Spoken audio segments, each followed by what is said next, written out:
పాక్లో లష్కరే తోయిబా ఉగ్రవాది సైఫుల్లా ఖలీద్ హతమయ్యాడు. ఖలీద్ను గుర్తు తెలియని వ్యక్తులు కాల్చి చంపారు.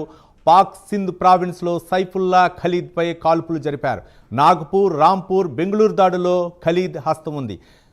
ఫేక్ ఐడితో నేపాల్లో సైఫుల్లా ఖలీద్ తలదాచుకున్నాడు. ఇటీవలే సింధ్ ప్రావిన్స్కు ఖలీద్ మకాం మార్చాడు.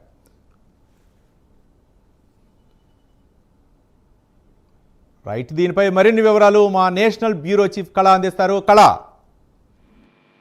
రవి, దాదాపు లష్కరే తోయిబాకు సంబంధించినటువంటి అనేక అంటే భారత్ లో జరిగినటువంటి అనేక దాడుల్లో కీలకమైనటువంటి వ్యక్తి, ఇక్కడ ఒక కీలకమైనటువంటి వ్యక్తి సైఫుల్లా ఖలీద్ అన్నటువంటి ఉగ్రవాది కొద్దిసేపు క్రితమే కొందరు దుండగులు కాల్చి చంపారు అన్నటువంటి సమాచారం ఒక మీడియా సంస్థ ద్వారా అంటే అధికారికంగా ప్రకటించబడింది. అయితే దీనికి సంబంధించినటువంటి పూర్వపరాలు ఎవరు ఇతన్ని చంపారు అన్నటువంటిది మాత్రం ఎక్కడ ఇప్పటి వరకు కూడా సమాచారం లేదు.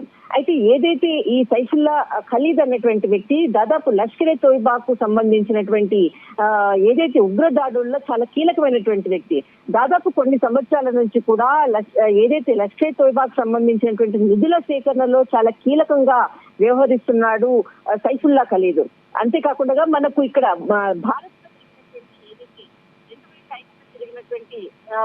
ఐఎస్ఐ దాడికి బెంగళూరులో జరిగినటువంటి దాడిలో కీలక పాత్ర వహించినాడు సైఫుల్లా ఖలీద్. 2006లో దాడి చేసిన దాంట్లో కూడా ఈ సైఫుల్లా ఖలీద్ కీలకంగా వ్యవహరించాడు.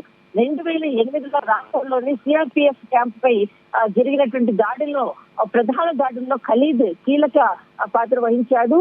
ఈ మూడు ఏదైతే దేశంలో అటు ఆర్ఎస్ఎస్ కార్యాలయం కానీ, తర్వాత మనకు బెంగళూరులో జరిగినటువంటి ఇండియన్ సైన్స్ కాంగ్రెస్ సంబంధించినది కానీ, రాంపూర్ లో జరిగినటువంటి సిఆర్పిఎఫ్ కి సంబంధించినటువంటి దాడుల్లో వ్యూహ రచనతో కీలక పాత్ర పోషించినటువంటి ఈ సైఫుల్లా ఖలీద్ ఈ రోజు కొందరి దుండగుల చేతుల్లో హతమయ్యాడు అన్నటువంటి సమాచారం, వార్త మాత్రం వస్తుంది.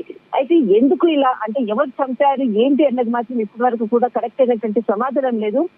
ఇక్కడ దాదాపు పాకిస్తాన్ లో కొన్ని సంవత్సరాలుగా తలదాచుకుంటున్నాడు. అయితే ఆయన మారు పేరు వినోద్ కుమార్, ఇతడు నేపాల్ ఆ ప్రాంతాల్లో చాలా మందికి అక్కడ లష్కరే తోయిబాకు సంబంధించినటువంటి నిధుల సేకరణలో చాలా కీలకంగా వ్యవహరిస్తున్నాడు.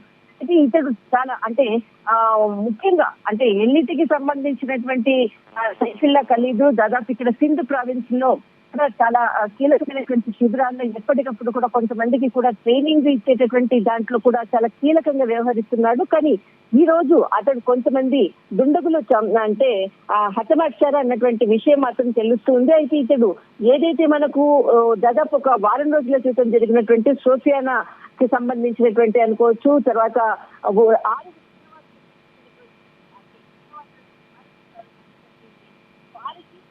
ఇక్కడ మనకు సైఫుల్లా ఖలీద్ కూడా చాలా పెద్ద పరిచయాలు ఉన్నాయి. వాటికి సంబంధించినటువంటి సమాచారం కూడా ఏదైతే భద్రతా దళాలకు ఇంతకుముందే దాదాపు ఒక వారం రోజుల క్రితం కూడా ఈ సమాచారం అందింది. అయితే ఇతను ఏదైతే దాడులు భారత్ లో జరిగినటువంటి దాడుల్లో కీలక పాత్ర వహించాడు. అంతేకాకుండా ఎప్పటికప్పుడు నిధుల వేటలు అంటే జైషే మహమ్మద్ కి సంబంధించినటువంటి నిధుల వేటలో మాత్రము ఈ సైఫుల్లా ఖలీద్ చాలా కీలక పాత్ర పోషిస్తున్నాడు. ఇతర దేశాల నుంచి కానీ ఇతర ముఖ్యమైనటువంటి వ్యక్తుల ద్వారా డబ్బులు వసూలు చేసే దాంట్లో మాత్రము ప్రధాన పాత్ర పోషిస్తున్నాడు. ఈ రోజు జరిగినటువంటి ఏదైతే ఒక ఉగ్ర అంటే కొంతమంది కలిసి అతన్ని చంపేశారు అన్నటువంటి వార్త మాత్రం ఒక అధికారికంగా ఒక మీడియా సంస్థ ద్వారానే ఈ విషయం బయటకు వచ్చింది. కానీ ఎక్కడా కానీ ఇక్కడ జైషే మహమ్మద్ కి సంబంధించినది కానీ ఎవరు కూడా అధికారికంగా ఇప్పటి వరకు కూడా ప్రకటించలేదు. కానీ దీనికి సంబంధించినటువంటి ఏదైతే మనకు ఇక్కడ సింధ్ ప్రావిన్స్ లో తర్వాత అక్కడ తను నివాసాన్ని కూడా ఏర్పాటు చేసుకున్నాడు. కానీ ఇతని మారి పేరు మాత్రము వినోద్ కుమార్ అన్నటువంటి మారు పేరుతో ఇతడు ఇక్కడ మనకు నేపాల్ తర్వాత ఆ ప్రాంతాల్లో మాత్రము ఆ పేరుతో అందరితో పరిచయం అయ్యి తర్వాత ఈ నిధుల సేకరణలో మాత్రము కీలకంగా వ్యవహరిస్తున్నాడు.